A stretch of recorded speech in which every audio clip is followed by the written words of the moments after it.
Hey, muy buenas a todos, sed bienvenidos a vuestro querido hotel. Soy Bastos, el de las anécdotas de rol, y hoy os traigo un resumen de las facciones de Akuma. Bueno, en realidad solo de unas cuantas porque ya estáis viendo la duración de este vídeo, ¿verdad? Probablemente la mayoría se estén preguntando, ¿pero qué es esto de Akuma el sexto amanecer? Es un juego de rol de mesa ambientado en nuestro mundo, pero invadido por seres conocidos como Akumas, que buscan adquirir almas humanas para abrir la puerta y con ello consumir el alma del mundo. Diría que reces para irte al cielo, pero se lo van a comer también. Esto ha hecho que la humanidad se vea obligada a enfrentarlos, dando luz a diferentes grupos, con distintos métodos para hacerlo. Aunque también están esos que ven a los Akuma como una oportunidad y traicionan a la humanidad. Y los que la lían por pura y sencilla pendejez. En la época moderna en la que se ambienta el juego, se ha optado por mantener esta guerra en la sombra. Esto en parte es conveniente para ambos bandos, los Akuma saben que son muchos menos, por lo tanto actúan como células terroristas. Y las agencias saben que si esto de los Akuma se sabe, mucha gente vendería su alma para obtener poder. Gambino, te miro a ti. Al final del día, el principal obstáculo de la humanidad es la humanidad. Los jugadores normalmente son parte de una facción que combate a estos seres. Y dicho esto, me propongo presentarte a los distintos grupos que aparecen en el manual básico. Hay varios más, pero vamos a centrarnos en los principales. Y voy a hacer alguna mención especial al coño de su madre de Dorin. No voy a hablar de él en este vídeo, pero para que se vayan mentalizando que existe e intuyan algunas cosas de nuestro amiguito. Pero sé lo que varios estáis pensando. Mira, loco, vengo de Warhammer. No creo que me pueda sorprender. Hay una orden de judíos caballeros del Zodíaco. ¿Qué? En fin, comencemos. Y no podemos empezar por nadie más que por... Anonimato es tu nombre. Silencio, tu lengua nativa. Ya no formarás parte del sistema. Estarás sobre el sistema, sobre él, más allá de él. Somos ellos, somos aquellos, somos los hombres de negro. La historia de la agencia inicia como muchas grandes historias, con nazis.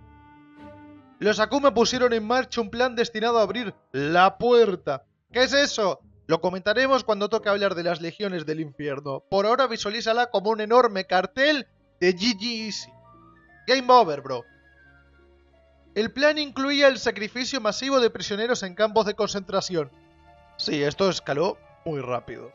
No pasó ni un minuto, güey. O sea, no mames, espérate. Cuestión que a mitad del conflicto dos líderes, Smith del MI6 y Jakes, líder del BCRA francés, se reunieron pese a las frías relaciones que había entre sus países.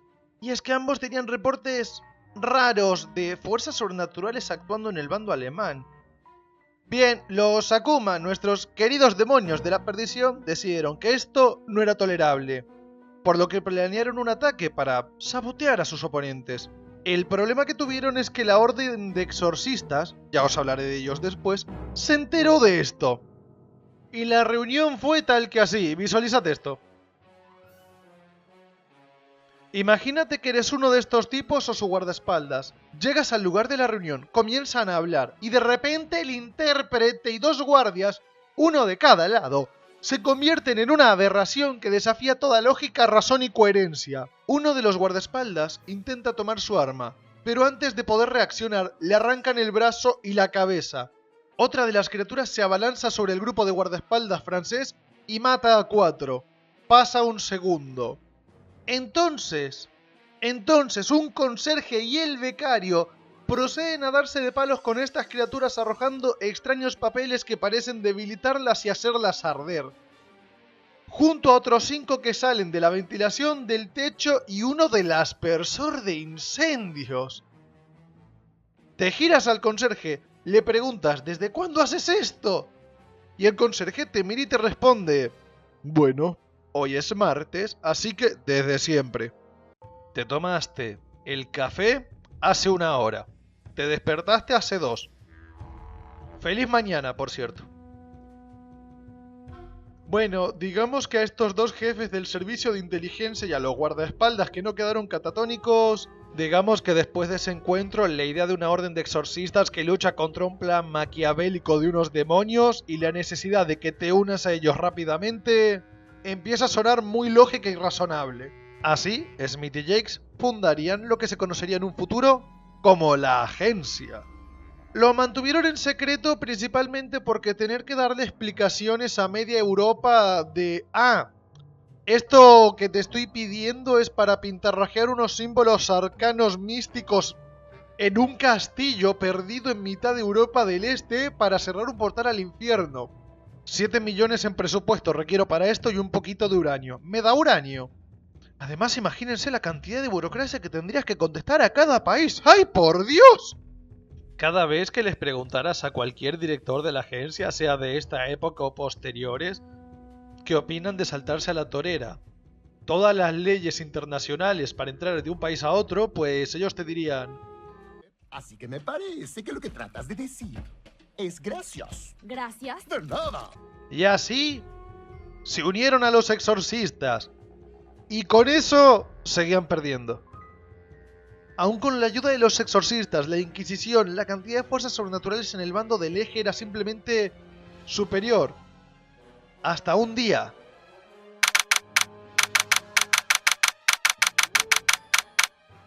En septiembre de 1941, en Yugoslavia, un grupo de operativos se encontraba ante una misión de la máxima urgencia posible, tratando de eliminar a Selig von Grundorf, un general nazi que había establecido una base en el castillo Kotor, donde estaba creando nuevas tropas Akuma.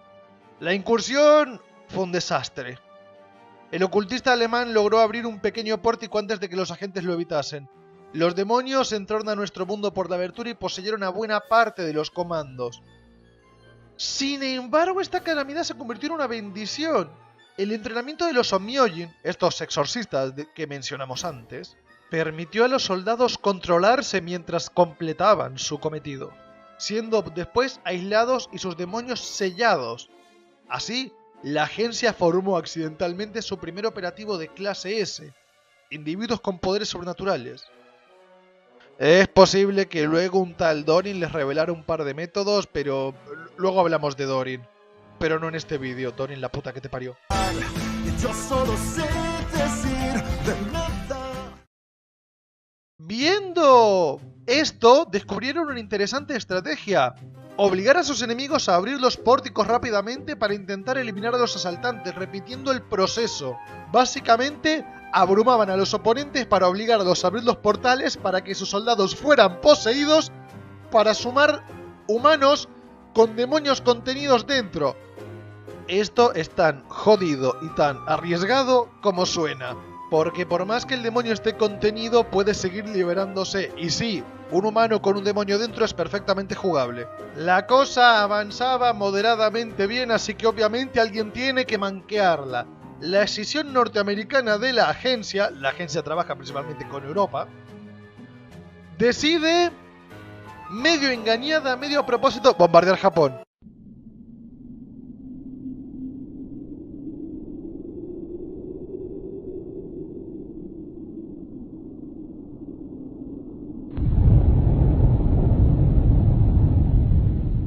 Sí, las nukes de Hiroshima y Nagasaki. Los Akuma no propusieron crear la bomba atómica, solo le dijeron: tú dispara aquí, va a ser muy gracioso. Hay una cosa que se llaman bakemono, cambian de forma, son excelentes infiltradores y se ve que tenían como 15 metidos ahí. ¿Saben qué había en esas ciudades? ¿Se acuerdan de los exorcistas? Adivinen dónde estaban los templos. Adivinen dónde había dos de los más importantes, por favor. Luego la gente le pregunta a los Onmyojin por qué no dicen dónde están sus templos ya. ¡Qué misterio!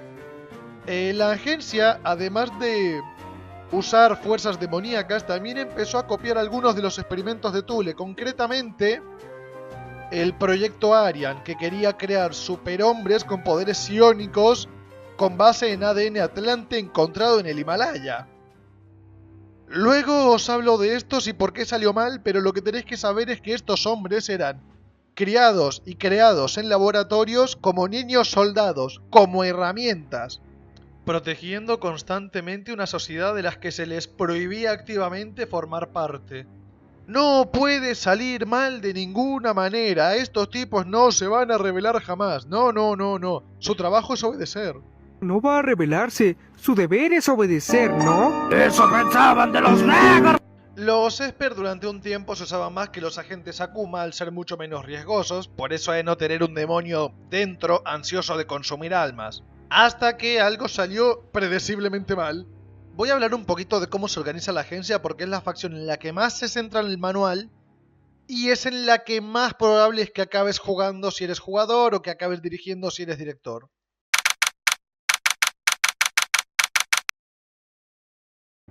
La agencia es la principal organización de defensa contra las fuerzas sobrenaturales. Tiene una tecnología ridícula y un conocimiento ocultista igual de exagerado. Debido a lo complicado de su misión, la moralidad es una línea que se puede mover a conveniencia. El fracaso no es una opción en una guerra de este calibre. ¿Tortura? ¿Daño colateral? Si lo consideran necesario, lo harán, sin que les tiemble la mano en ningún momento. Se lleva un registro de todo lo que hacen los agentes. Saben qué comida te gusta, saben cuándo has cagado, saben con quién te llevas bien. Todo. Si demuestras ser un agente particularmente problemático, se te marca para lo que se llama cancelación. Los operativos para cancelación básicamente son considerados prescindibles y se los envía a las misiones más peligrosas. La cosa es que a diferencia de con los otros operativos, tu supervivencia es considerada completa y totalmente opcional. Se divide en varios departamentos. Reclutamiento. Recluta tanto humanos, criminales, mercenarios, científicos. ¿Qué haces tú aquí? Análisis, que se encarga de clasificar datos sobre distintas facciones y de enviarlos a inteligencia. Tienen a Sherlock, una superinteligencia artificial que está atenta a cualquier cosa rara. Inteligencia. Estos tipos saben de más. Acceso a prácticamente todos los servicios de datos del mundo. Recaban información relevante para pasar las células de la agencia antes de una misión. Nunca te van a dejar ir con las manos vacías. Además se encargan de los topos y creo que tienen algunos expertos en ocultismo que hace esto aquí. Operaciones, que se encarga de, realizar los perfiles de misión, dar las tareas a las células y dar las tareas al resto de departamentos. Las atribuciones de este departamento están divididas entre los 3 directores: Pinkerton, Lao y Ariana. No voy a hablar mucho sobre ellos, pero hablando de esta mujer solo voy a decir: Yo no le tengo miedo a nada. Pero esa cosa me caga en las patas.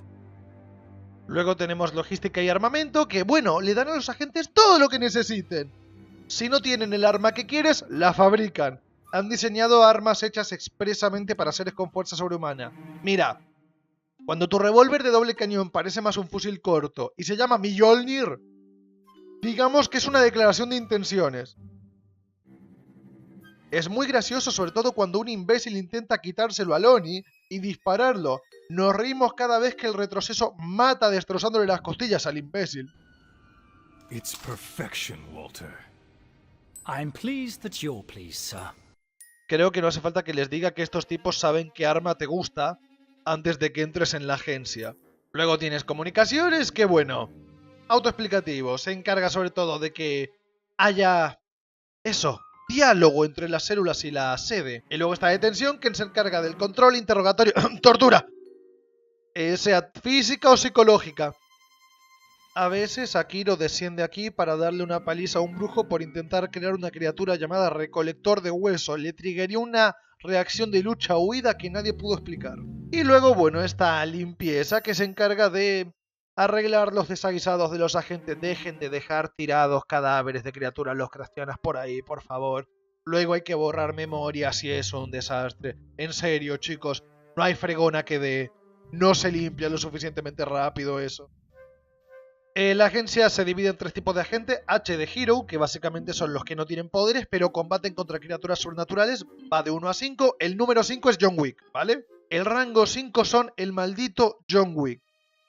Los clase E de esenciales, que empieza con la gente que simplemente limpia y termina con los directores. Va hasta el rango 6. Y el rango S, que son los agentes sobrenaturales, sean los libres, o sea, los que han venido aquí por voluntad propia, o los agentes Akuma que no han venido por voluntad propia. Van del rango 1 a 5. El rango 1 es acabas de salir de la granja, así llaman al lugar de entrenamiento, y no tienes derechos.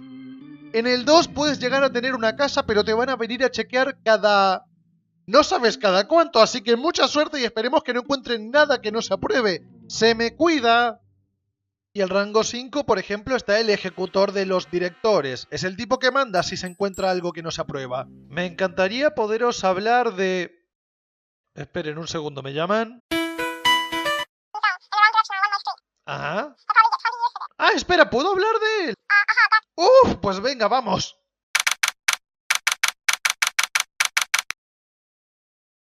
Bien, este tipo tiene a la directora Valentino patas arriba y muy nerviosa. Su primera aparición fue en el castillo Kotor.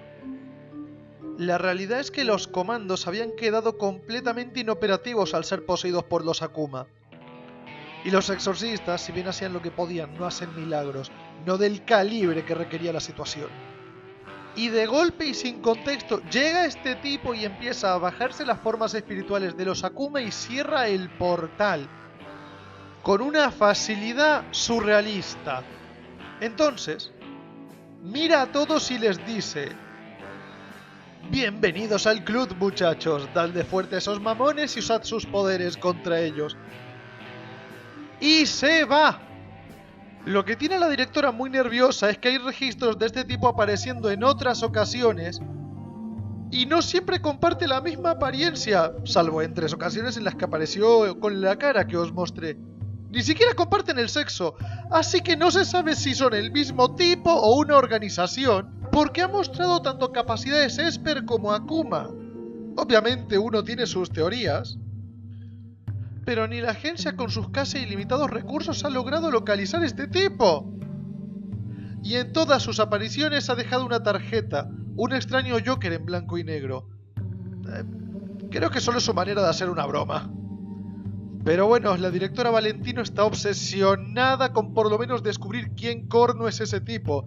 No piensa poner identidad desconocida, procedencia desconocida, poderes no sé. No va a permitir que ese sea su legado a la agencia. Porque el tipo ha demostrado ser alguien que tiene que ver con la organización y conoce varios de sus secretos, pautas de organización, protocolos, localización de bases. La directora cree que se trata de una pequeña organización de apoyo relacionada a los Omyoyins, pero estos no han dicho palabra. Ni siquiera a Saburo, que es un Omyoyin de alto rango que está en la agencia. Básicamente los 3 directores con este tipo están con una única pregunta. Hombre araña, héroe o amenaza. En fin, dejemos la agencia y pasemos con sus amiguitos. Vamos con... Centauro, tractor, sudor sin dolor, persistencia, resistencia, soy un ser muy superior. Soy Centauro, tractor. Soy un tractor con procesador. No existe carga que no pueda cargar. Uy, hablemos de estos tipos, de mis favoritos. Durante la Segunda Guerra Mundial, como les dije, tanto los poderes del eje como la agencia, primero los poderes del eje, encontraron en el Himalaya una especie de laboratorio antiquísimo, pero con tecnología superior a la moderna. Y encontraron restos de material genético, unas cápsulas en las que había unos cuerpos de criaturas muy similares a los humanos. Varios del eje pensaron que habían encontrado el origen de la raza aria y nunca había alguien tan equivocado en mi vida. La cuestión es que decidieron tomar el ADN de estos seres y empezar a hibridarlo con el humano. Se descubrió que si le ponías mucho a alguien, se autolobotomizaba. Sí, directamente. Se ve que es demasiado para que lo podamos soportar. pero con un 5%, solo con un 5%, se volvían capaces de realizar proezas extraordinarias. Siendo así, los sumaron a su ejército. Y como dije antes, tanto la agencia como Ultima Thule los trataron como herramientas, como armas. En ningún momento se les permitió tener derechos o aspiraciones. Estos agentes, Esper, como los llamó la agencia, al no conocer otra cosa, no aspiraban a más que cumplir sus órdenes y morir por sus amos. Hasta un día. En 1974, 18 de agosto, en la pequeña aldea de Landvasker, unos pescadores fueron arrastrados por unas corrientes marinas a un fiordo de reciente creación. Dieron allí con algo extraordinario: el cuerpo de un extraño ser humanoide de cuerpo delgado. Quiero aclarar, esto es posterior a la creación de los agentes Esper. Ellos fueron creados de unas muestras genéticas del Himalaya. Esto va aparte. Este humanoide, rubio de piel increíblemente pálida y orejas puntiagudas, comunicaron su descubrimiento de inmediato al ser rescatados. No tenían nada que ocultar, la agencia en corto. Caballeros, por favor, miren aquí. La memoria se les borró inmediatamente. Un submarino de la OTAN recibió la orden de ir a recuperar ese cuerpo. Con lo que no contaron es que un grupo de agentes de rango S5 fue llevado inmediatamente e hizo desaparecer todo registro del hallazgo. El cuerpo fue llevado a la subestación Esper del Centro 4 de la agencia. Descubrieron que estaba vivo en un estado similar a la hibernación. Los científicos comenzaron a intentar devolverlo a la vida. Poco tuvieron que hacer. El ser despertó a las pocas horas por su cuenta. El director ejecutivo de la agencia, Del Conte, en ese momento, se encargó personalmente de entrevistarlo. El ser se comunicaba proyectando directamente sus pensamientos. Se presentó como Leukor, ciudadano de Palus, capital de la isla de la Atlántida. Leukor desveló interesantes datos acerca de la desaparición de la Atlántida y cómo entraron los Akuma a nuestro mundo. Mientras tanto, Leukor, curioso como era, realizó sondeos telepáticos a escala global, localizando mentes atlantes, básicamente a los agentes Esper, a los que consideró como sus descendientes. Descubrió las penosas condiciones en las que vivían los Esper. Al instante localizó a todo ser con potencial psiónico en su mente y les mostró el esplendor de la gloriosa Atlántida, mostrándoles su verdadera herencia y su derecho de nacimiento. Y les mandó el significado de una palabra. Una única palabra que destrozó múltiples facciones a lo largo del globo: libertad. Los Esper, a ambos lados, tanto los sobrevivientes de Thule, la facción nazi que había nacido en la Segunda Guerra Mundial, como los de la agencia y cualquier otro, se revelaron como un solo ser. En cuanto al director de la agencia en su base, preparó a todo el personal para contener a Leukor. Leukor, como respuesta, chasqueó los dedos. Días más tarde, la subestación 4 amaneció con un borrado mental masivo y sin ni un solo agente Esper. Nadie recordaba prácticamente nada de la estancia del extraño. El tipo llegó, chasqueó los dedos, no hay nadie. Del Conte, el director de la agencia, en ese momento, solo recordaba una advertencia: no intentéis perseguirnos. Tienen que entender esto. Todos los Esper, incluso los que estaban en células a kilómetros, a continentes de distancia, desaparecieron. Como podrás imaginar, la agencia no aceptó la pérdida de sus psíquicos. Invirtió cantidades industriales de presupuesto. Movió dinero que podría comprar países múltiples para recuperarlos.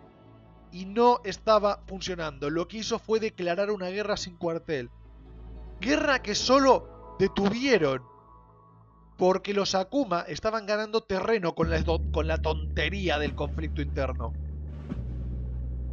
Si te preguntas cómo es que los de Thule mantuvieron el control de sus Esper, porque lo mantuvieron moderadamente, fue por el uso de drogas. potentes drogas, tortura e hipnosis. Mucho lavado de cerebro también. Sin embargo, varios lograron escapar. Tras esto, Leukor reunió a todos los psíquicos, a todos los Esper que querían en su palabra. Y en ese momento jugó su carta trampa, en un movimiento magistral, una maniobra que nadie esperaba. Este hombre les había prometido libertad, les había prometido independencia, les había prometido un lugar en el mundo. Así que entonces, Leukor procedió a cumplir exactamente con lo que prometió. Así que no solo es el último Atlante, sino que además es una criatura más extraña aún, un político honesto. ¿Te imaginas necesitar mentir para lograr tus ambiciones? ¡Es Leukor, por favor! También procedió a desaparecer varios años después de fundar la ciudad de Utopía. Una ciudad que los psíquicos nunca te van a decir dónde está, no importa cuánto les leas la mente, no vas a sacar nada. Y créeme, se ha intentado. Leukor se fue dejando a los psíquicos solos, para que se hagan a sí mismos. Y lo que fundaron fue una sociedad ridículamente ordenada, objetivamente igualitaria. No hay clases sociales técnicamente, no existe el desempleo, pero ven la emoción como algo repulsivo y la libertad individual es anecdótica. Literalmente te crean de nacimiento. Los psíquicos no tienen hijos. Donas ADN, quieras o no, y se creará el individuo que sea conveniente en el momento. Y no te van a decir quién es. No lo vas a educar tú tampoco. Otro se encargará de eso. Porque no son tus hijos, son nuestros hijos. Haría el chiste del comunismo, pero no porque no hay dinero. Literalmente es eso. A ti te dicen qué comer, a ti te dicen dónde trabajas, a ti te dicen lo que haces. Te dicen qué puedes ver y qué no. Es una cosa brutísima. Por otro lado, literalmente el servicio médico es brutísimo. Porque tienes nanomáquinas que constantemente calculan tus constantes vitales. No vas a conocer ni lo que es un resfriado. Ni dentro ni fuera, se encargaron de inmunizarte. ¿Cuándo? ¿Te acuerdas cuando parpadeaste hace 3 minutos? Sí, ahí. Utopía se divide en varios departamentos en los que puedes estar trabajando o en los que puede estar tu personaje psíquico. O en los que puede haber estado, porque sí, estos tipos son perfectamente jugables. Voy a nombrarte algunos. Principalmente el Instituto de Relaciones Diplomáticas. Es una manera bonita de decir espionaje sistemático de la raza humana. Luego hay otro muy interesante, que es el de salud y bienestar, que se divide en unas cuantas. Por ejemplo, tienes la división de control ambiental, porque sí, controlan el ambiente de la ciudad, la temperatura, el viento, la humedad, todo. También la alimentación, porque ya que están. Luego tienes otra sección que se encarga del desarrollo de distintas técnicas sanitarias, principalmente enfocadas a los Esper. Esto incluye limpiezas mentales aplicadas por telépatas. Quiero que entiendas que si tienes cualquier tipo de malestar físico o psicológico, tienes a uno de estos en la puerta automáticamente. Porque a diferencia de la mayoría de gobiernos hiperautoritarios, a estos tipos sí les importan sus ciudadanos. Y luego tienes la división de procreación y pediatría, que gestan y educan a los siguientes ciudadanos. Con probetas, no te imagines nada bonito. No. Aquí la gente no folla. Es tremendamente común que los profesores se encariñen con sus pupilos y desarrollen relaciones paterno-filiales. Básicamente hacen de padre o de madre. Cosa que tienen que ocultar porque está súper mal vista. No son pocos los Esper que pasando por las calles de Utopía se preguntan si ese joven que ven ahí será descendiente suyo. Nunca te lo van a decir. Por otro lado, literalmente no tienes impuestos. El impuesto es que tienes que recargar unos cristales psiónicos con energía que generas por existir, para que la maquinaria funcione. Y que literalmente por existir aquí tienes empleo asegurado. No vas a saber lo que es el desempleo, lo tendrías que hacer mal. Recuerda, tú has sido diseñado genéticamente para un trabajo. Y si te tienen que relocalizar en algún sitio, tranquilo, ya te han conseguido un departamento. Los de fuera dicen que es una sociedad injusta porque le quita a estos chicos la oportunidad de decidir su futuro. Utopía te contesta, estás confundiendo arbitrariedad, suerte con justicia. Los humanos tienen que adivinar cuál es su camino. ¿Por qué no ahorrarte el problema? ¿Por qué no dejarte nacer con un camino claramente marcado para ti? Uno en el que vas a destacar, porque nos hemos asegurado de ello. Eso es utopía. Para unos, una jaula de oro. Para otros, un paraíso en la tierra. Depende a quién le preguntes y cómo sea la persona. No voy a hablar de los mechas gigantes que tienen que pueden bajarse ejércitos enteros porque creo que los experts se van a encabronar. Y luego tienes, por ejemplo, NPCs importantes. Tienes a las hermanas Perla, que esto es muy gracioso, para que entendáis la miseria. Estas chicas son psíquicas tremendamente poderosas. Se las llama hermanas Perla porque, bueno, son tres, las tres se llaman Perla y son Perla blanca, rosa y negra. Blanca es una telépata muy poderosa, Rosa es una tecnometan muy hábil y Perla negra es una psicometan con unos reflejos surrealistas que puede partirle la madre a la mitad de la ciudad. Su papel es el de la voz del consejo porque la lógica innegable de Utopía ha demostrado que son la elección idónea por su extraña sinergia psiónica, que les permite tener un vínculo telepático permanente a cualquier distancia, y aquí empezó el problema. Verás, suelen ser las embajadoras habituales. Y como ahora están de chill con la agencia, pues en una ocasión mandaron a una de ellas, Perla Rosa, quedó prendada del director de operaciones Jimmy Lao. Y está teniendo sueños, digamos que subidos de tono con el tipo. Y por su simbiosis iónica los está compartiendo con sus hermanas. Esto está provocando situaciones tremendamente incómodas.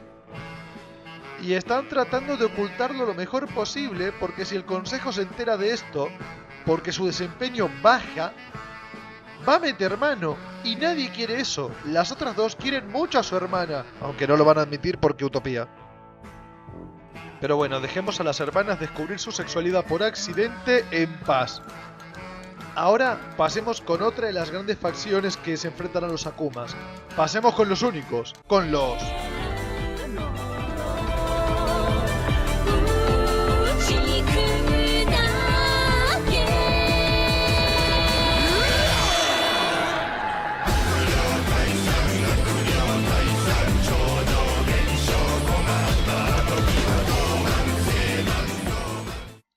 Estos tipos están locos.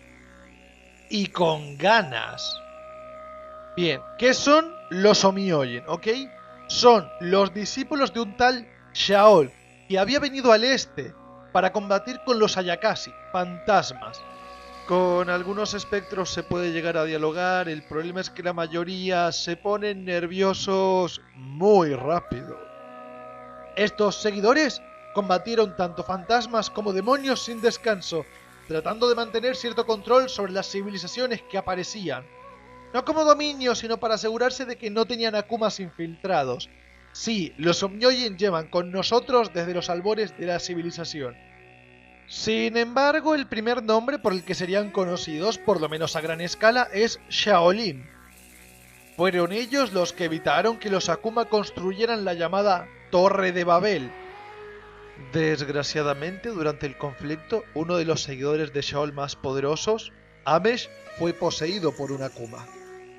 Sin embargo, logró contener la transformación, logró controlarse, y gracias a él pudo evitarse que la humanidad cayera.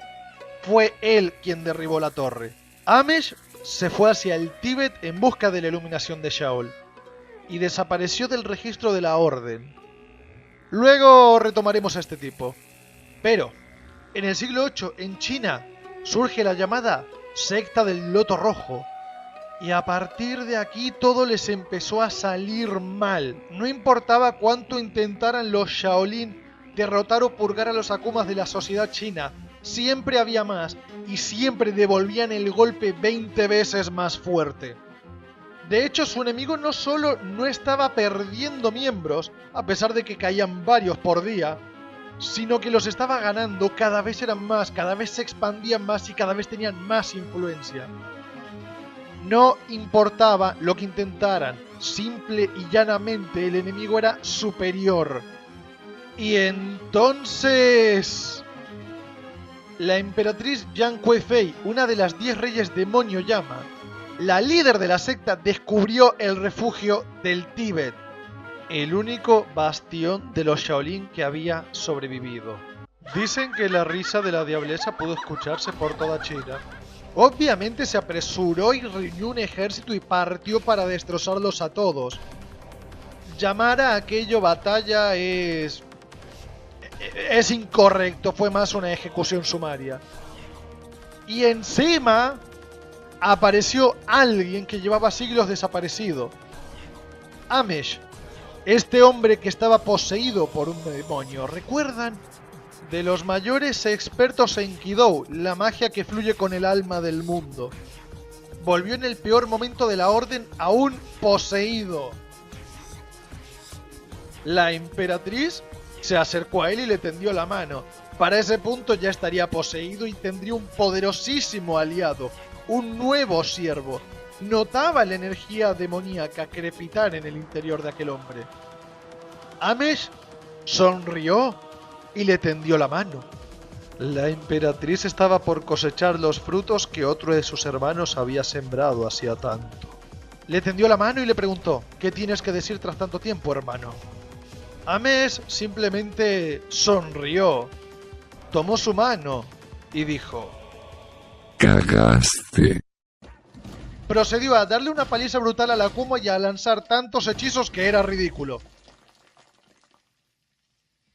Y es que Amesh no solo fue capaz de evitar que su alma se convirtiera en alimento para la semilla Akuma que había sido implantada en él hacía tanto, sino que llegó a mantener control y a sellarla con la fuerza de su espíritu. Tras aquella batalla, Amesh tomó el control de la orden y reveló lo que ocurrió, lo que había estado haciendo todos estos años. Había desarrollado una serie de rituales, una nueva forma de control metafísico basada en el Kidou, utilizando la energía del propio Akuma que lo infectaba, a través de unos focos llamados Ofuda. Tras una demostración, les mostró el secreto que le permitía hacer esto, el Shikigami. Básicamente es una técnica que consiste en encerrar a un Akuma en un objeto, a partir de ahora conocido como Shikigami, a fin de poder utilizar el poder de la criatura. Amesh no solo no había sido doblegado por el demonio, sino que básicamente esclavizó al demonio que había intentado poseerlo y ahora le mostraba a sus hermanos cómo hacerlo. Aquí es donde Amesh empieza a desarrollar la estructura de la orden. Se convirtió en el primero Myojin. La orden comienza a crecer, ahora sin la ayuda de Shaol y los suyos, quienes ya no estaban allí. Pero así dejaron de dividirse en clanes, en familias, se convirtieron en algo mayor, una organización masiva. A pesar de todo, convertirse en Myojin no es para todos, requiere de base una voluntad muy poderosa y un entrenamiento muy estricto y complejo. Todo para prepararlo para el momento en el que se cree el Shikigami. Este objeto servirá de contenedor para el demonio y te permitirá usar los Ofudas. Y se vincula a un Myojin en particular, normalmente al tipo para el que se crea el objeto. Claro que esto es peligroso porque el demonio va a intentar constantemente tomar control. Así pues, aunque recibiera los poderes dignos de un dios, aún podría ocurrir una desgracia. Por eso se los llama Myojin, que significa maestros del yin y el yang, porque tienen que estar balanceando constantemente estas dos energías. Porque si la energía negativa del demonio te supera, adiós, y tienes que usar tu energía positiva para doblegarlo, para poder usarlo. Como os podéis imaginar, dedicaron los siguientes años a perseguir y exterminar a lo que quedase de la secta del Loto Rojo. Ahora con este nuevo poder era posible, podían plantarse de tú a tú contra los Akuma. Luego Amesh procedió a desaparecer de nuevo, pero bueno, todo iba moderadamente bien, y entonces llegó Abe no Semi.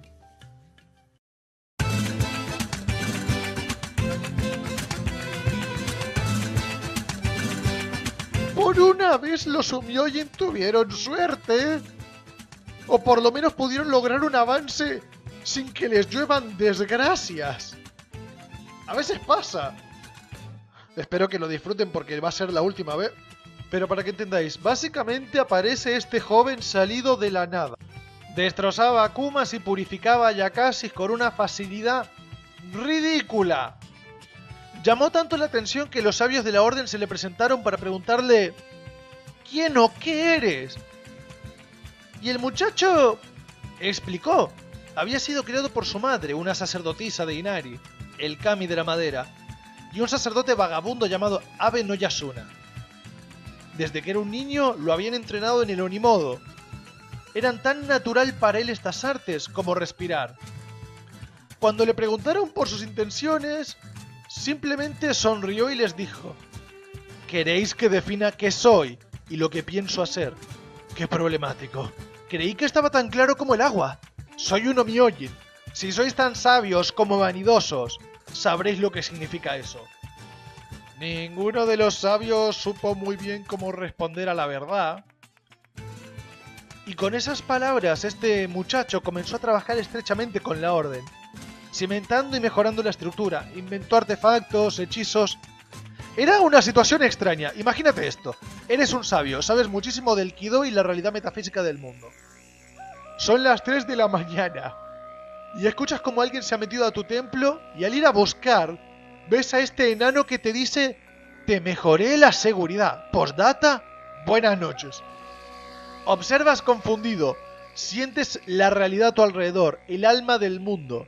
Las paredes, las defensas, las barreras, mejoradas. El templo es efectivamente más seguro. Akumas que antes podían infiltrarse morirían con solo intentarlo. Acto seguido, te pide que te apartes. Necesita un rayo. No hay nubes de tormenta. El cielo está despejado.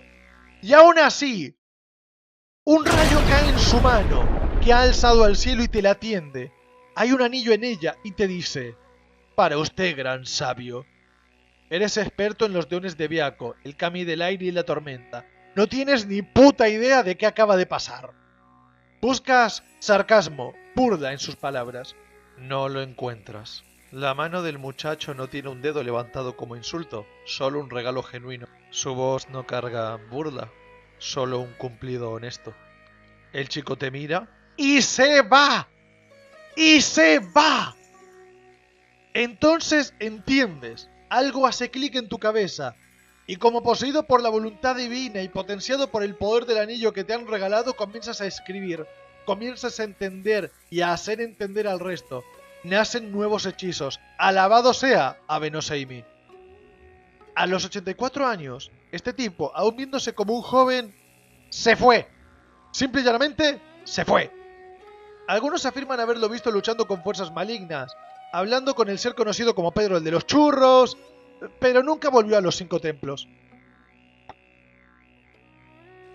Y luego llegaron los malos tiempos. 5 años después de la desaparición de Seimi, la Ordo Exorcista, también conocida por nosotros como la jodida Inquisición, se volvió contra los Omyoyin. La ironía es que fueron los Omyoyin quienes la crearon para empezar. Pero en fin, fue por el tema de las cruzadas, una idea que se le ocurrió exclusivamente a la iglesia y no tuvo nada que ver con un tal Dorin. Dorin, la puta que te... Yo solo sé decir de nada. Ay, Dios mío. Imagínense los vampiros diciendo: no, chicos, creo que esto del cristianismo es una fase. Además, en algún momento pasó algo horrible. Años después, un Omyoyin descubrió que su hijo había armado tremendo desmadre. Pero eso me lo guardo para la facción de Hidoku o Higoku. Dorin no tuvo nada que ver con eso. ¡Creo! En fin, esa fue la segunda facción que la Ordo creó sin querer. De la tercera no quiero hablar, que me deprimo, y de la cuarta hablamos después. Aquí aparece Oda Nobunaga, que arremete contra la Ordo en Japón, lo cual fue un revés salvajísimo. Pero ya está. Después de eso, todo se calmó. Salvo que en el siglo XX, los adelantos tecnológicos la volvieron a liar. El siglo XX, para el que no sepa de historia, puede ser considerado como una serie de eventos desafortunados. Para todos. Los Omyojin se confiaron, creyeron que los Akuma estaban debilitados, que todo estaba controlado. No, solo estaban reuniendo sus fuerzas. Con el auge del nazismo todo se puso patas arriba. Fueron los Omyoji los que enseñaron a la agencia cómo mejorar sus posibilidades, y fueron ellos los que iniciaron el revés, los que dieron la victoria a la humanidad. Y en parte fue Dorin, pero no voy a hablar de ti, Dorin. Sin embargo, a pesar de que ganaron aquella guerra, comprendieron algo para su terror.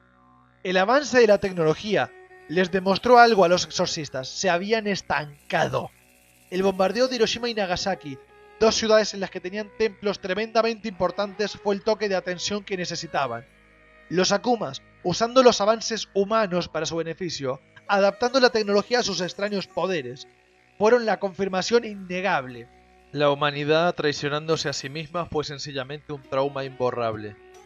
Ahora siguen luchando en las sombras, pero no tienen claro si están protegiendo a la humanidad de los Akumas o de sí misma. Ahora hablemos de la primera pendejada que se mandaron los Omyoji.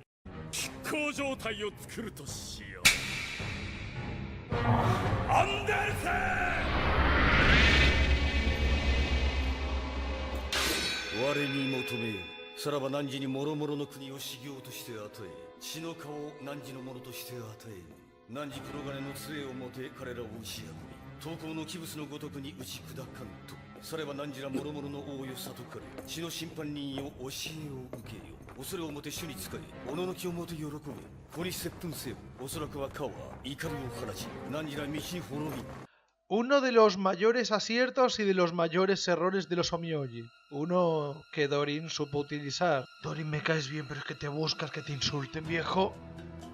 Con la muerte de un tal Jesús, una fe comenzó a extenderse. Los Omyojin sabían que habían encontrado el aliado que estaban buscando en esta fe, pues con su ayuda podían llegar a cubrir Occidente, creando un flujo de información que facilitaría mucho su trabajo combatiendo a los Akuma. Inmediatamente enviaron varios hombres con la intención de que apoyaran este movimiento, además de lograr un poco influir en la percepción del diablo que se tenía. Décadas más tarde, gracias a los esfuerzos de los Omyoji y el innegable carisma de la nueva religión, los esfuerzos dieron fruto. Aquí siguió el desmadre de intrigas más grande que se ha visto en mucho tiempo por controlar el rumbo de esta fe. Omyojins, la Ordo, los Akuma, los vampiros, todos tenían una idea de para dónde había que ir, incluyendo los humanos. O sea que sin importar la facción, todos tenían una pregunta todos los días. ¿Qué chingados está sucediendo? En fin, la Ordo como tal, la Ordo en sí, nace con el Papa Bonifacio II, y es que se pegó un susto bastante fuerte. Y es algo simple, pues un día se enteró que... así de casual, que su predecesor había sido un demonio. Esto implica que estas criaturas podían infiltrarse en el Vaticano tranquilamente. Su reacción fue bastante razonable.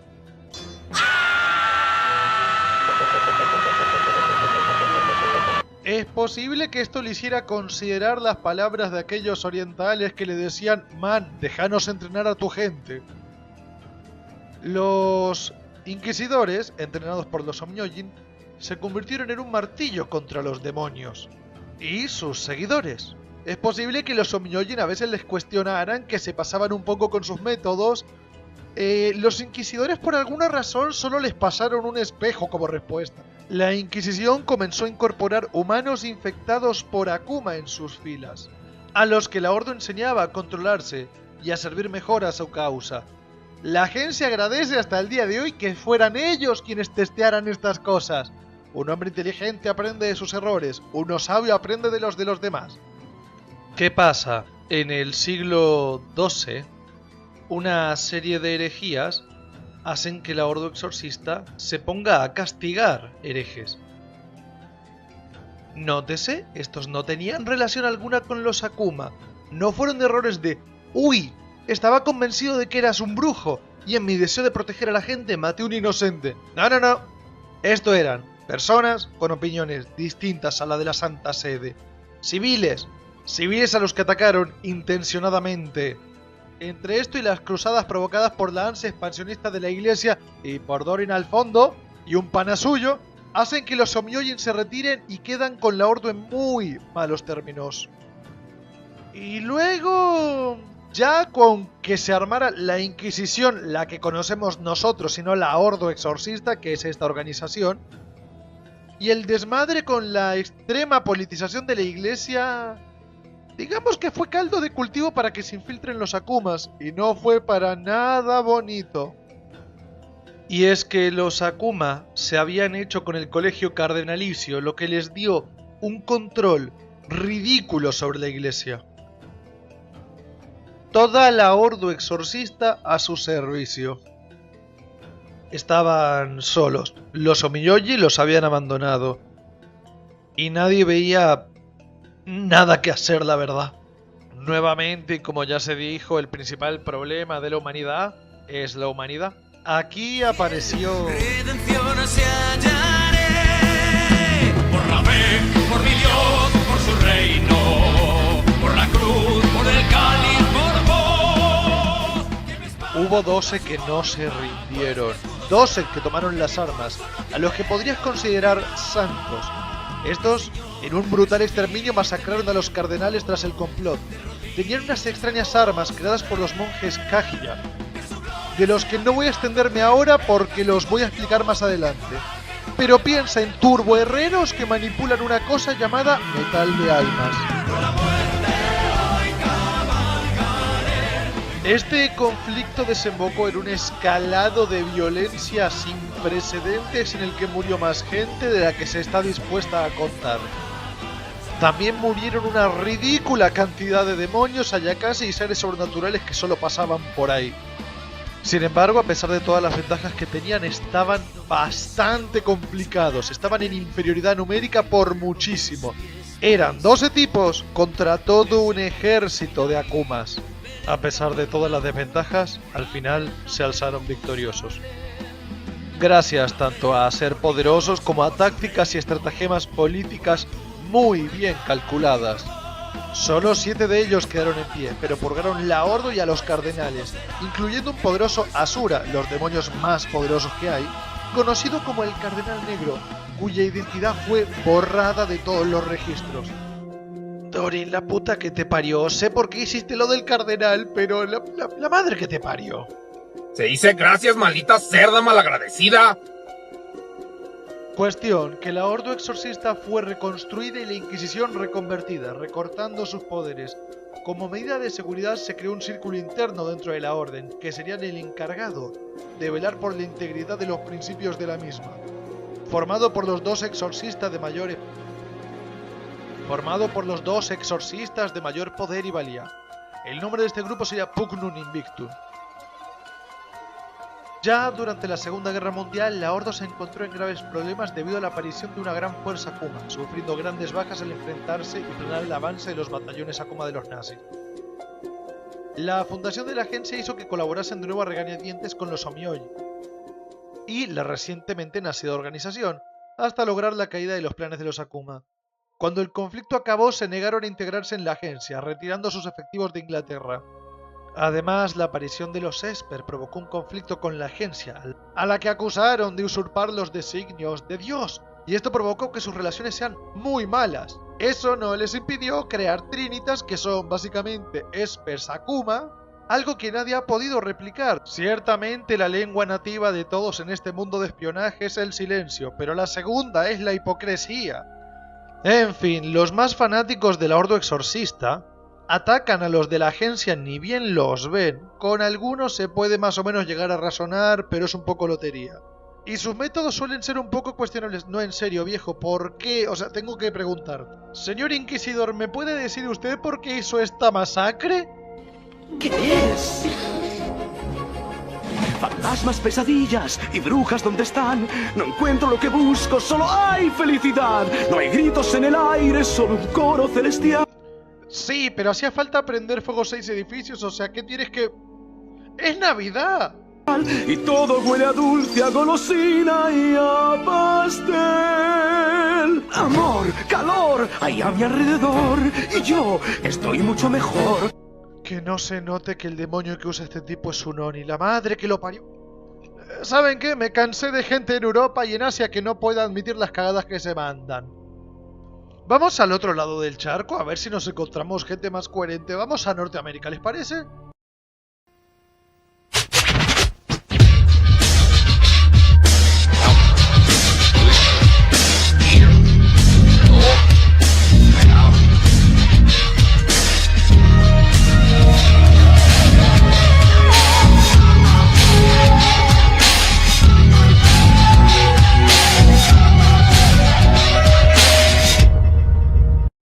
A ver, veamos qué dice el informe.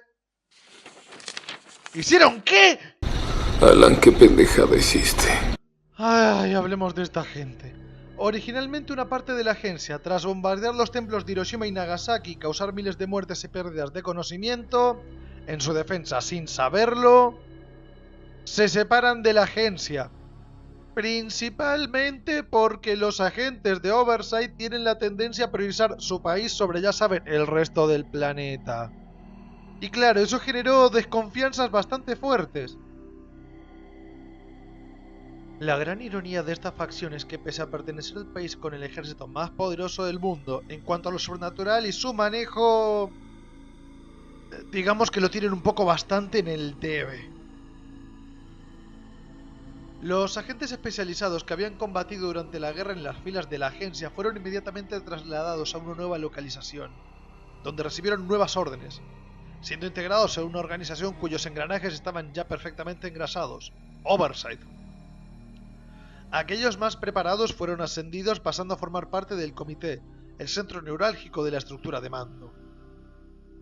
Lo que se encontraron fue extraordinario, una división completa de la OSS con su propio presupuesto y cuyo cometido era alto secreto, y en cuyos almacenes se encontraba gran cantidad de material confiscado a los nazis y traídos hasta allí sin conocimiento de la agencia. Material que tienen bien resguardado, pero no tan controlado como les gustaría poder decir. Luego se preguntan por qué la agencia no se fía de ellos. Dorin no tuvo nada que ver en esto por una vez, solo están pendejos. El líder del comité, Mr. Greyman, anunció cuáles serían los fines de Oversight: defender al pueblo americano y a su esfera de influencia en América de la amenaza demoníaca, así como crear la línea de defensa contra los agentes sobrenaturales que obviamente Europa emplearía en un futuro. Durante los siguientes años, Oversight se mantuvo muy activa, extendiendo sus tentáculos en toda la estructura de poder para garantizarse una financiación casi ilimitada y la creación de una buena infraestructura en todos y cada uno de los estados. En el área internacional pusieron en marcha la operación Paperclip, principalmente dirigida a la captación y traslado a Norteamérica de científicos nazis sin conocimiento del Departamento de Estado. En el caso de Oversight, la usaron para captar expertos en actividades sobrenaturales y colaboradores en los laboratorios genéticos que había en los campos de concentración, con la intención de activar su propia línea de investigación. Al igual que a la agencia, se les da excelentemente bien cubrir sus rastros. Para muestra, la vez que, en el 1947, el presidente Truman creó la CIA, que pasó a tomar el lugar de la OSS, con lo que la organización cubrió todas sus huellas, estableciendo varios departamentos desde los cuales desviaban el presupuesto para poder cubrir sus necesidades. Con esto, Oversight se convierte en un fantasma en el sistema que no responde ante nada más que el comité. Y nunca se mandaría ninguna pendejada como la agencia o esos exorcistas ignoren lo de la nuke. Ahora están informados y con sus nuevas investigaciones aprendieron un montón y es imposible que...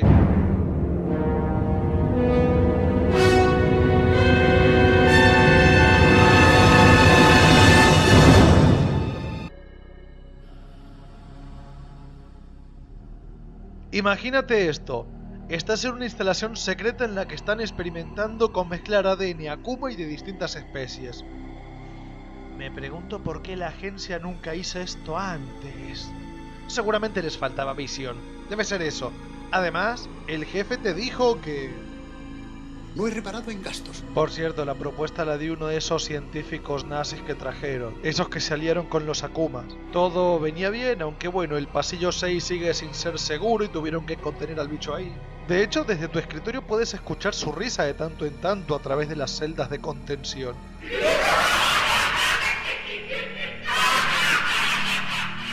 ¿Se ríe por inercia o porque sabe algo que tú no? Nunca te quedó claro. Hubo que rearmar toda la base alrededor de esa cosa. Y lo peor es la manera de alimentarlo, porque si la comida no está viva, no le interesa y tiene un enorme gusto por la carne humana. Por lo menos tú, mero empleado, crees que es carne lo que consume y no la realidad. Almas. Por lo menos está contenido tras una puerta electrificada y un montón de medidas. Igual que el resto de criaturas, han aprendido a temer a las armas del hombre. Todo bien hasta que un día, un mal día, una tormenta eléctrica tremendamente potente golpea el área local, destrozando la red eléctrica.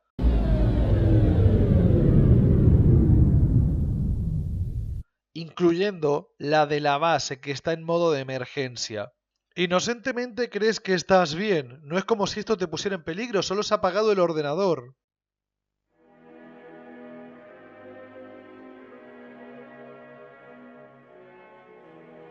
Las defensas están al mínimo, incluyendo las del pasillo 6. No tarda mucho hasta que notas gritos y una gota de saliva caer sobre tu hombro. No llegaste a ver qué era lo que había encima de ti, pero sí que llegaste a sentir el mordisco, los dientes envolviendo tu cuello y tu cabeza siendo tragada. Permaneces consciente un segundo, lo suficiente como para que el olor a sangre, tu sangre, inunde tus fosas nasales, junto con el sonido y la sensación de tu cráneo crujiendo y cediendo ante la presión. ¿Quieres saberlo mejor? Las criaturas lograron escapar, casi como si pudieran coordinarse.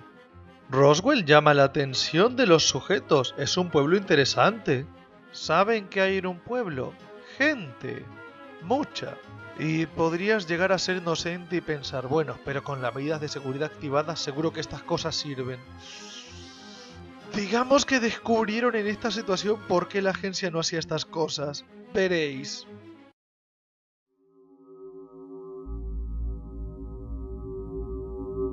Voy a proponeros un ejercicio. Seguidme en esto, por favor, y entenderéis el problemón. Visualicemos ahora a uno de los agentes que están intentando recapturar a los sujetos. No te imagines un ejército, serán como mucho 20 para capturar 6 criaturas. Tuviste que... bueno, seamos francos, tuviste que reventar a varios a balazos, estás seguro de que alguien tiró una granada. Y fue una reacción razonable. Pero ese maldito desgraciado, ese gusano, lamprea, cosa del pasillo 6 queda libre. Siempre supiste que fue el peor de todos, o eso dice el informe. Lo encuentras en un parque, y junto al gusano otro hombre. Parece como si estuvieran comunicándose. El hombre se gira y genera cuernos, garras, colmillos. Es un Akuma.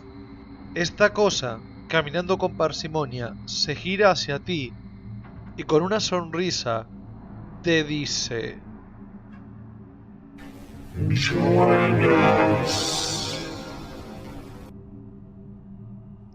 intentas ordenar al gusano que lo ataque. Para eso se supone que sirve este dispositivo. El Akuma simplemente se gira al gusano y dice: mátalos. El experimento, con una docilidad que no mostró jamás, obedece inmediatamente. Tu sacrificio y el de tus compañeros no sirvió para nada. Tu país te ha dejado tirado y lo último que escuchas son la risa de esa desgracia con patas mientras desparrama tus entrañas por el suelo.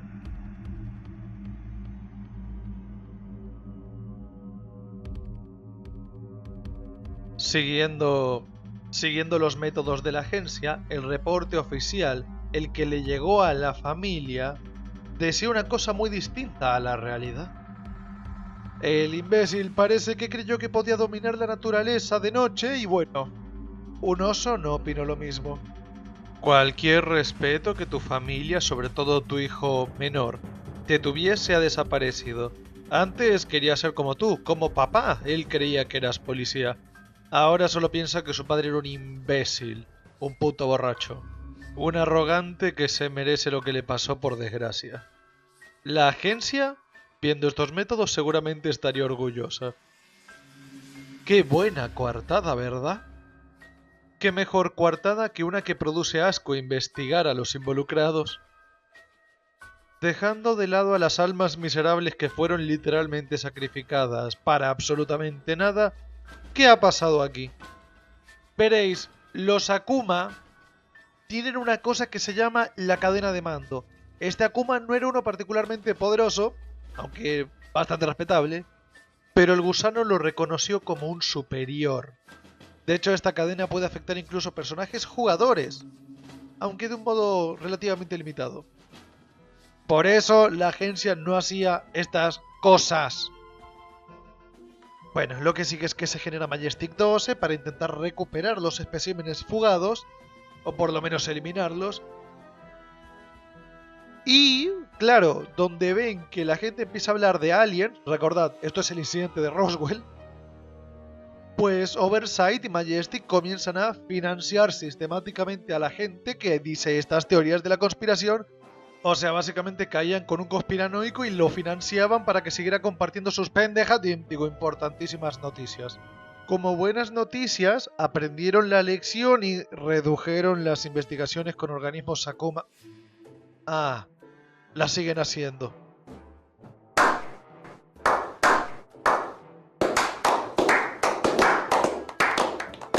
A día de hoy, Oversight se encarga de proteger al pueblo norteamericano de amenazas sobrenaturales. Aunque teóricamente son aliados de la agencia, la realidad es que ningún servicio secreto se fía de ellos. Un misterio por qué. Como agencia tienen muy pocos operativos con poderes sobrenaturales. De hecho, los que tienen no son particularmente poderosos, salvo alguna excepción muy contada. Sí que cuenta con humanos excelentemente entrenados, utilizando a sus soldados Akuma para las operaciones más peligrosas, y algún miembro de la Ordo Exorcista, además de mercenarios, con un poder bastante respetable. También tienen un hermoso programa en el que buscan entre la población, principalmente huérfanos, niños con capacidades psíquicas latentes a los que entrenan desde niños como soldados.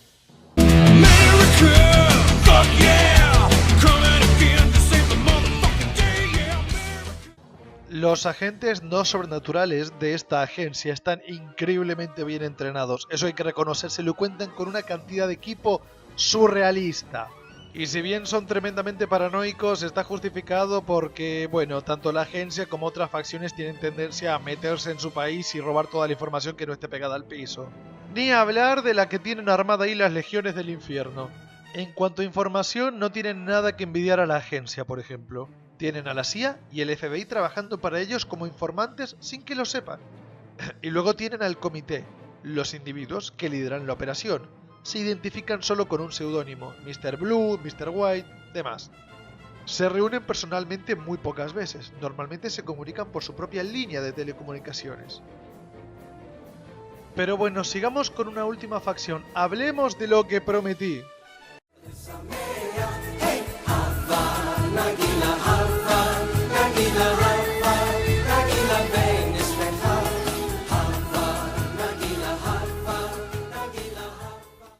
Esta orden nació en 1391 y empezó con Helmut, que lo perdió todo. Un prometedor candidato, un aspirante a ser el azote de los Akuma, ahora atrapado en las mazmorras de un castillo.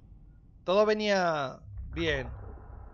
Venía de luchar codo con su unidad.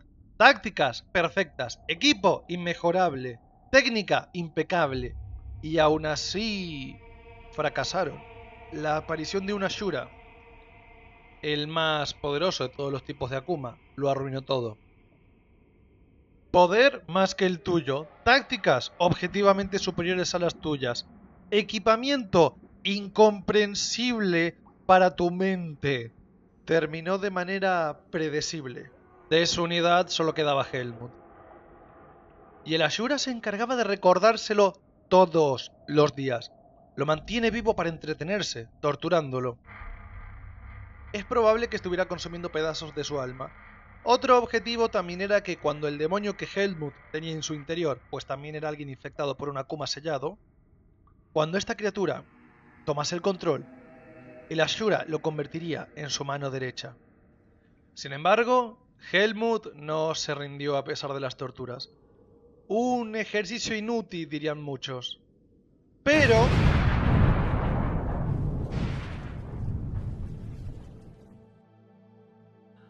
un grupo de exorcistas irrumpieron en la fortaleza. El ataque, para fortuna de Helmut, fue un éxito.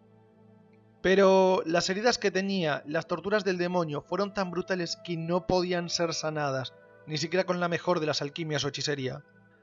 Helmut empezó a desesperarse. Notó cómo el Akuma que habitaba en su interior ganaba control cada vez un poco más. Así partió en busca de una cura, aun sabiendo que aquellos a los que llamó hermanos probablemente vendrían a casarlo.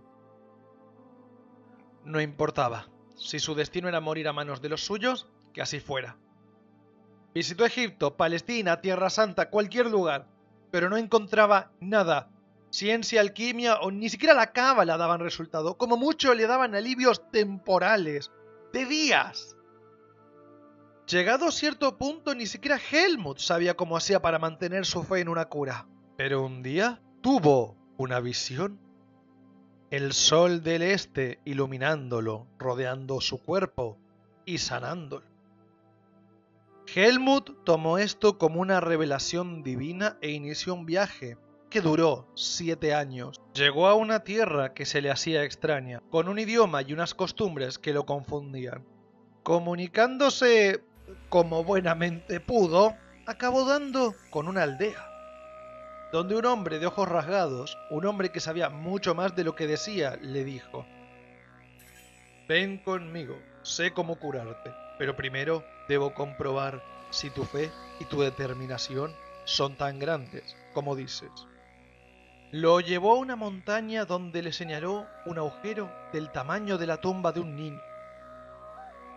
Debes encontrar suficiente oro como para llenarlo, le dijo. Cuando Helmut se preguntó cómo se suponía que hiciese tal cosa, el hombre solo dijo: quien sabe escuchar a la montaña fácilmente encuentra sus tesoros. Helmut asintió sin saber si había entendido muy bien. Pasaron semanas, meses.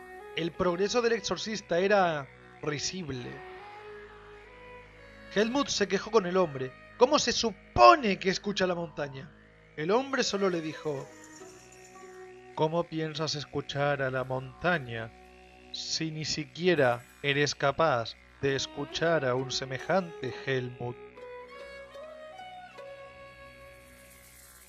Helmut meditó en silencio. Empezó a intentar escuchar los sonidos de la montaña. Primero con los oídos, luego con técnicas de meditación que aprendió en sus viajes. Tras semanas de introspección y ayuno, la escuchó. Se escuchó a sí mismo, llamándose desde el interior de la montaña. Como poseído por la inspiración divina, comenzó a cavar, dando picazos con una fuerza que no correspondía a un hombre mutilado y malnutrido.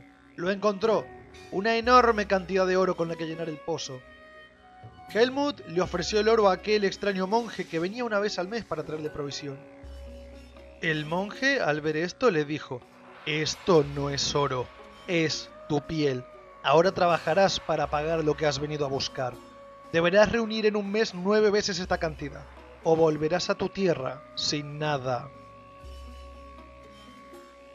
Helmut protestó. Aquello es imposible, le dijo. El hombre solo se encogió de hombros y le dijo: oyes, pero no escuchas. Dicho eso, cargó el oro en su mula y se fue. Cuando el monje volvió, contempló en la subida varios agujeros en la montaña. 9 en total, y a Helmut arriba, esperándolo con el oro. El hombre estaba encantado y se reveló como un monje Kagilla, aquellos que forjan las espadas de los Ronin, los que también forjaron las armas del Pugnum Invictum. El monje le dio a Helmut lo que había venido a buscar. Había usado el oro para fabricar una armadura que al ponérsela, al cubrirse con su brillo, que resplandecía como el sol, lo restauró. Sentía de nuevo sus dedos que habían sido cortados. Su brazo amputado volvía a estar intacto. Y podía volver a ver bien, pues volvía a tener ambos ojos. Además, su percepción era superior. Este don merece un nombre, dijo el monje. Keter, la primera de las Séfiros, las 10 virtudes de la Cábala, el plan divino, la conciencia absoluta. Helmut entendió. 10 veces pidió oro el monje. 10 armaduras debían ser hechas. Debía encontrar otros 9 hombres como él. Eso era lo que el monje le pidió. Así nace la sociedad secreta conocida como Sephiroth. Las armaduras se pasan de generación en generación. No tienen territorio fijo, actuando un poco de manera itinerante. Si bien sus miembros son principalmente los arcángeles, que portan las armaduras doradas, existen los custodios, que portan armaduras plateadas, encargados de proteger a los humanos. Dominan una variante del Kidú a la que llaman Seraph, que engloba conocimientos hermenéuticos antiguos, cábala y alquimia, además de algunas disciplinas ocultas perdidas en la actualidad. Como dije, judíos, caballeros del zodíaco. Estos tipos necesitan ser ampliados, por desgracia todavía no hay demasiado de ellos. Si bien, por ejemplo, la magia de la Inquisición está en el manual base, pregúntale a tu máster si puedes tener acceso a ella, porque a nivel temático digamos que está complejo que hayas aprendido eso, hay que justificarlo bien. Y la de estos, por desgracia, no. También te digo, el manual ya tiene 300 páginas. En caso de querer jugarlos, recomiendo usar un Ronin. Digo esto porque el resto de facciones que salen en este vídeo son perfectamente jugables directamente, están en el manual base. Estos es un poco más complicado. Y dicho eso, terminamos por esta vez. Espero que se os haya hecho interesante. Si no estás jugando a Akuma, al menos que te haya entretenido, te haya inspirado para crearte tu propio lore, tu mundo, adaptar cositas. Y coméntame en los comentarios qué facción te llama más la atención, qué te ha parecido más interesante. ¿Crees también como yo que Oversize son una manga de pendejo? También si te quieres suscribir me pongo contento. Sacrificamos un par de cabras, es hermoso. O compártelo con un pana si ves qué tal. En fin, estas serían algunas de las facciones, faltan bastantes más. Bastantes más. Pero hey, ya tenemos el primer pasito. Dicho eso, me despido y nos vemos. Adiós.